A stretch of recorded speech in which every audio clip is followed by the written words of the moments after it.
Olá, tudo bem? Eu sou a Déia, sejam bem-vindos a este canal. E hoje, para finalizar o mês do horror aqui no canal, eu trouxe nada mais, nada menos do que Drácula, de Bram Stoker. Eu vou falar sobre o livro, sobre a inspiração do Bram Stoker para escrever esta obra e vou falar um pouquinho também sobre o filme. Então, essa edição que eu tenho é da Príncipes, a capa é comum, tem apenas o mesmo desenho da capa e poucas notas. Mas se você não tem a intenção de comprar uma edição de colecionador, esse aqui está de bom tamanho. O texto ele é integral, com tradução do original em inglês pela Carla Lima, que é formada em jornalismo e já tem alguns livros escritos também publicados. Bom, Bram Stoker, ele nasceu Abraham Stoker em Dublin, na Irlanda, em 1847. E aí, desde a infância, ele gostava muito de suspense, de terror sobrenatural. Acabou se formando em matemática, mas ele nunca exerceu essa profissão e acabou escrevendo algumas obras, e esta é a mais famosa dele. Bom, nessa história, que é escrita de forma epistolar, ou seja, a gente fica sabendo de toda a história, de todos os acontecimentos através de trocas de cartas, de telegramas, notícias nos jornais, além de alguns diálogos também, né? Então, o que acontece? O Conde Drácula, Drácula é o sobrenome dele. Hoje, pra gente, quando se fala Drácula, a gente automaticamente pensa em vampiro, mas realmente Drácula era o sobrenome deste personagem. Então ele morava num castelo na Transilvânia e aí ele adquiriu alguns imóveis em Londres. E ele fez essa aquisição através de um escritório de advocacia. Então, um dos advogados, um advogado recém-formado, o Jonathan Harker, vai até o castelo dele, na Transilvânia, para finalizar os trâmites da aquisição dos imóveis. Então, o Jonathan acaba ficando no castelo do Conde Drácula por um mês, a pedido do Conde, né? E lá no castelo ele passa por algumas situações que ele não sabe se ele está tendo pesadelo, se aquilo realmente está acontecendo, algumas situações bem estranhas e assustadoras para ele, né? E além disso, ele conversa bastante com o conde, sempre com um receio, com um certo medo, né? Porque ele não sabe com quem ele está lidando, apesar de jamais imaginar que trata-se de um vampiro.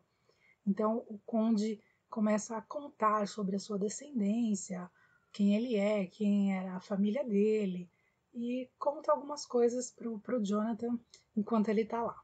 Enquanto isso, em Londres começam a acontecer alguns ataques e pessoas morrem, ninguém sabe o que está acontecendo realmente, pessoas desaparecem, começam a desaparecer algumas crianças também, e uma moça, a Lucy, ela acaba ficando com uma anemia muito grave e os médicos não conseguem, na verdade, um médico, o Dr. Seward, ele não consegue detectar a causa dessa anemia e ela também não sabe dizer o que aconteceu, ela não sabe de onde vem essa doença que ela tem no momento, né? Esse mal-estar e essa anemia.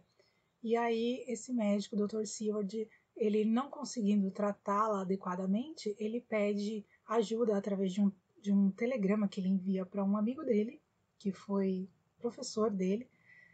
Esse professor, ele é ninguém menos do que Van Helsing, então é o Dr. Van Helsing, e ele é doutor em medicina, doutor em filosofia, doutor em letras, etc. e etc. Então ele manda uma carta para o Van Helsing pedindo ajuda, pedindo que ele vá até Londres para ajudá-lo a tratar a Lucy, porque ele não está dando conta, não está conseguindo solucionar o caso dela. E a Lucy, ela é amiga da Mina, o nome da Mina é Wilhelmina. Então a Mina é noiva do Jonathan, que está na Transilvânia com o Conde Drácula. E a Mina é totalmente diferente da Lucy, elas são amigas, mas elas são totalmente diferentes. A Lucy é uma moça totalmente livre, não é romântica, não tem ilusões sobre o casamento, por exemplo, diferente da Mina, que é bastante romântica. Isso, para mim, incomoda na leitura, porque eu não sou romântica, né? Então, tem alguns trechos aqui que a mim incomoda, pra mim é chato, é cansativo ficar lendo as conversas da mina, mas se você gosta, se você é uma pessoa romântica, você vai gostar. Depois eu vou ler um trechinho aqui para mostrar um pouquinho como é a mina. E elas conversam pessoalmente, conversam por cartas também, e a mina sempre fala para ela que está preocupada com o Jonathan, porque eles iam se casar, ela está esperando o retorno dele da Transilvânia para eles poderem se casar. E ela fica preocupada porque ela perdeu o contato com ele, né? E no meio de tudo isso, tem também um paciente que é cuidado também pelo Dr. Seward. Este paciente, ele é louco, ele não fala coisa com coisa, ele se alimenta de alguns insetos que ele captura e fala muitos absurdos, coisas que os demais não entendem. E aí o Dr. Seward pede ajuda para o Dr. Van Helsing também. O Dr. Van Helsing, aqui no livro, ele é um personagem que não tem muito tato ao falar as coisas, né? Parece, ao mesmo tempo que parece que ele não tem noção de o que falar e em que momento falar, ao mesmo tempo parece que ele está sendo sarcástico. Então eu levo para o lado do humor, né? Para mim ele está tentando ser engraçado ali, ser sarcástico. E no livro, tanto no livro quanto no filme, é o personagem que eu mais gosto, o Dr. Van Helsing. Quando eu for falar do filme, eu vou citar um trechinho que ele fala, que eu acho muito engraçado e também, por outro lado, muita falta de noção da parte dele. Mas enfim. Então, essas coisas vão acontecendo, esses ataques em Londres vão acontecendo, e aí esse grupo que é criado entre o Dr. Van Helsing, o Dr. Seward, os dois médicos, o noivo da Lucy, a Mina, que é noiva do Jonathan, que está lá na Transilvânia, eles vão conversando, tentando chegar a uma conclusão do que está acontecendo em Londres e quem está por trás disso, e eles vão traçando ali um plano para destruir esse mal, né? Para combater esse mal. E durante todo o livro, a gente percebe também referências bíblicas, eles estão sempre falando, seja a Mina ou outros personagens, eles estão sempre falando, se Deus quiser, se Deus permitir. Tem também um trechinho que fala quem tem olhos para ver, quem tem ouvidos para ouvir, enfim, então tem algumas referências bíblicas aqui também. E a gente vai ver isso mais aprofundado no filme.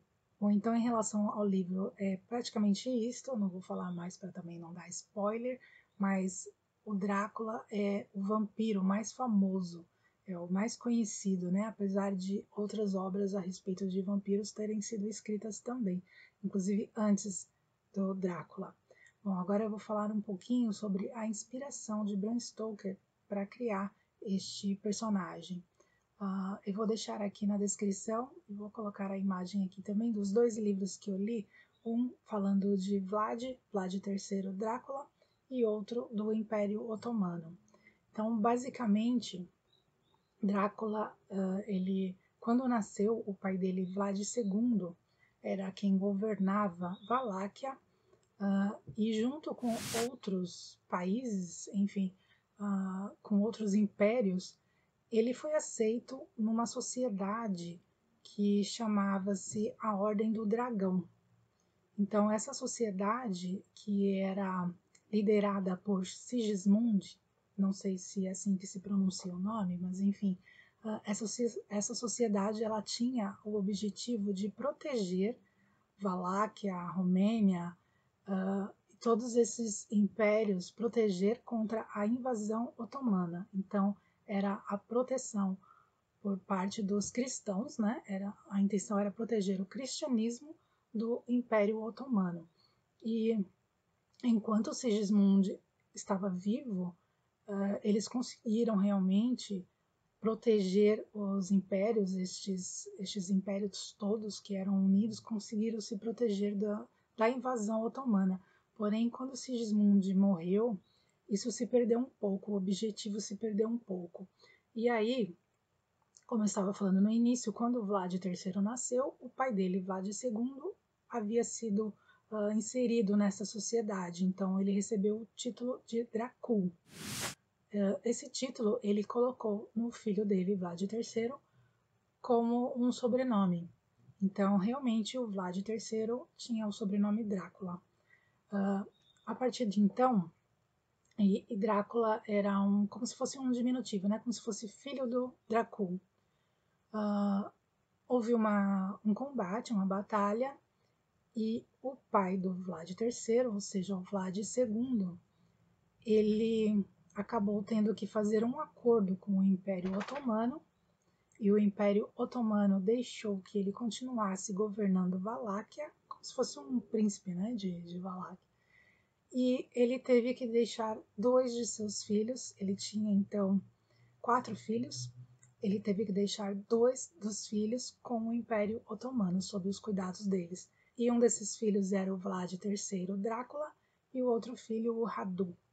Então, era um adolescente e o outro era uma criança. O mais velho, o adolescente, que era o Drácula, ele não aceitou estar lá com o Império Otomano, ele não aceitou ser criado, ser subjugado, né? Ser criado pelo Império Otomano, não aceitou as regras deles, então ele estava sempre sendo punido, sempre sendo castigado, porque ele se rebelava, né? O que ele queria mesmo era estar em casa com a família dele, com o pai dele, com os outros irmãos. Já o irmão menor, o Radu, ele aceitou muito bem, talvez por ser criança, né? Ele aceitou muito bem o Império Otomano como sua casa, como sua família.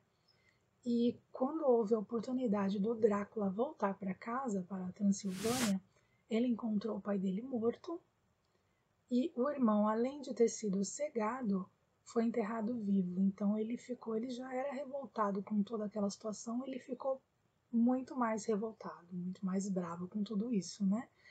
E ele acabou governando Valáquia por 3 vezes. E durante essas vezes, algumas batalhas que ele enfrentou, ele ganhou, outras ele perdeu, teve que sair de Valáquia. E aí, numa das vezes que ele travou batalha com o Império Otomano, ele era casado e a esposa dele aguardava no castelo enquanto ele batalhava. E ela teve a informação, ou ela subentendeu, que o marido, né, que Drácula havia perdido a batalha e havia sido morto, então ela resolveu se suicidar, tanto por amor ao marido, ao Drácula, quanto também para não ter que se submeter ao império inimigo. Então ela se suicidou. E aí, quando Drácula, tendo vencido a batalha, chegou em casa, chegou no castelo e viu que a sua esposa havia se suicidado, ele ficou ainda mais revoltado do que já era. E ele já era um governador muito cruel, tanto que ele recebeu o apelido também de Vlad Tepes, Tepes que significa também empalador, porque ele matava os seus adversários empalando estes, né? Então os seus inimigos diziam que parecia que eles tinham a impressão, né, que estavam andando por uma floresta de homens empalados. Então aquelas pessoas, os inimigos do Vlad, eles morriam lentamente, sofrendo muito, sentindo muita dor. E então ele tem essa fama de Vlad o Empalador. Isso tudo entre outras formas cruéis que ele também usava, às vezes até com o seu povo, com os mais pobres, né?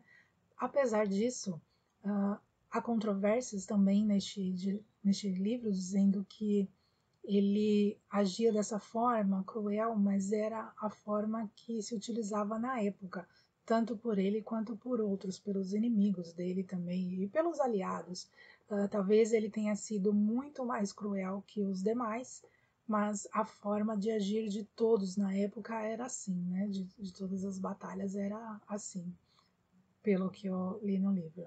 Bom, além disso, ele, quando morreu novo, por volta dos seus 45 anos, mas não se tem registros de como foi a sua morte, se foi uma morte natural ou se ele foi assassinado. Não se tem registro de onde ele foi enterrado. Então, talvez por essa razão tenha se criado essa ideia de que ele não morreu, de que ele era imortal, algo assim, né? Então, é uma história bem pesada, mas são fatos reais. E agora eu vou falar um pouquinho sobre o filme também. Bom, o filme é de 1992, inspirado no livro. Ele foi dirigido por Francis Ford Coppola, ganhou vários prêmios. Tem a participação de Gary Oldman, como Drácula, tem a participação de Winona Ryder como a Mina, o Jonathan Harker é interpretado pelo Ken Reeves e o Van Helsing é interpretado pelo ator Anthony Hopkins. E eu acho que todos trabalharam muito bem, apesar de eu continuar não gostando da Mina na interpretação, mas na verdade o que eu não gosto é a personagem, não a atriz. A atriz eu gosto dela, eu gosto da interpretação dela, mas enfim, eu não consigo gostar da personagem, como eu falei, porque ela é romântica demais, não faz o meu gênero, né? Inclusive, eu não falei os trechinhos que eu fiquei de comentar, eu vou comentar aqui no final, eu comento aqui os trechinhos que ela fala, né, que me irritam, mas tudo bem. Bom, eu gosto mais do filme do que do livro, porque eu acho que o filme conseguiu reunir a ficção com a realidade, né, com a inspiração. Então, aqui o Drácula, acontece, a história vai acontecendo praticamente da mesma forma, mas o Drácula aparece muito mais, inclusive em Londres, onde acontecem os ataques, a gente consegue ver a atuação do Drácula em Londres. No livro fica mais por conta das trocas de cartas, das notícias, a gente não vê tanto, não sente tanto a presença dele em Londres. Aqui a história, como eu falei, é basicamente a mesma, mas, na minha opinião, tem um foco maior nas referências bíblicas. Por quê? Aqui o Drácula, ele se diz com ódio, ele se mostra com um ódio mortal de Deus, de Jesus. Por quê? Porque ele fazia parte, pelo menos no filme, né? Ele fazia parte da Ordem do Dragão, né? Da sociedade que tinha a responsabilidade de preservar o cristianismo contra o Império Otomano. Então, ele fazia a sua parte, ele estava lá nas batalhas, lutando contra o Império Otomano, protegendo o cristianismo do Império Otomano. E aí, uma vez que a sua esposa se suicidou por conta dos inimigos, por conta da batalha, né, por ter achado que o Drácula havia morrido, ele não aceita que Deus tenha permitido que ela tenha morrido. Então ele se revolta com Deus, porque ele fala algo no sentido de que, poxa, eu estou dando a minha vida, eu estou lutando, estou indo para o fronte de batalha para dar a minha vida por você, né, por Deus, uma vez que a sociedade quer preservar o cristianismo, e você permite que a minha esposa se suicide, você permite que ela morra. Então ele não aceita, ele fica contra Deus nesse momento, e aí é quando ele, entre aspas, faz um pacto, né? E rompe com Deus, rompe com o cristianismo. E mais para frente a gente vai ver um momento em que ele está com uma pessoa e aí ele faz um corte no peito para que aquela pessoa tome o sangue dele. E aqui tem mais uma referência bíblica, né? Porque Jesus fala para os seus discípulos na Bíblia que algo como bebam este cálice que representa o meu sangue, né? Este cálice é o meu sangue. Enfim, então o Drácula diz para esta pessoa tomar este sangue, que através disso ele vai dar a vida eterna a esta pessoa, que também é uma frase de Jesus na Bíblia, né? Que através dele os cristãos terão a vida eterna. E aí ele abre os braços nessa cena, no filme, como se ele estivesse se representando na cruz. Então, a cena toda, se você prestar atenção, tem muito de uma afronta à Bíblia, né? De uma afronta a Deus, enfim, seja uma jogada de marketing dos produtores do filme ou não, enfim, tem aí uma enorme afronta a Deus ou a Bíblia, enfim, que a gente não vê tanto no livro. Então, claro que quando uma produtora vai fazer um filme para vender bilheteria, a gente sabe que ela tem que agir de alguma forma que chame a atenção, seja causando escândalo ou não. Eu não sei se todo mundo percebeu isso ou não, mas eu percebi esse detalhe, né? Além disso, tem aí uma questão dele reencontrar a esposa, né? Através da Mina. o que a gente também não vê no livro, né? Então, é como se fosse uma vida após a morte, uma reencarnação, algo assim que a gente não vê no livro. Então, o filme aborda a reencarnação, né? Transforma esse amor que ele tinha pela esposa, eles trazem de volta através da personagem Mina. E o Dr. Van Helsing, no filme, ele é filósofo, então ele não é médico, diferente do livro, né, que como eu falei, ele é doutor em medicina, doutor em filosofia, doutor em letras e etc, etc, como está escrito aqui. No filme não, no filme ele é filósofo e ele tem algumas formas de tratar os pacientes com alho, um colar de alho no pescoço, enfim, ele mistura um pouco de misticismo também. Ele usa um círculo sagrado para proteger a pessoa que está ali com ele, né, precisando dessa proteção. E o que eu mais gosto nele, como eu comentei, é o sarcasmo dele, né, e ao mesmo tempo a falta de noção. Por exemplo, ele está num velório, numa cena, e aí ele conversa com uma pessoa e ele diz que ele precisa de um bisturi. Aí essa pessoa pergunta para ele assim, mas vai fazer uma necrópsia? Vai fazer uma autópsia? Enfim. Aí ele diz, não, eu só quero tirar o coração. Então, totalmente sem noção, né? Totalmente fora de hora esse comentário. Ele poderia ter esperado mais um pouco, ter conversado, tudo bem que ele falou em particular, mas enfim. E tem um outro momento em que ele está num restaurante. O restaurante está cheio de gente, ele está lá com um casal e eles estão tomando café ou almoçando, não me lembro.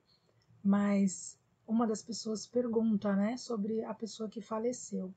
Mas essa pessoa sentiu dor, né, ao falecer. Aí ele falou assim, sentiu, mas aí a gente tirou o coração e cortou a cabeça e aí não sentiu tanta dor assim. Então, totalmente sem noção, né?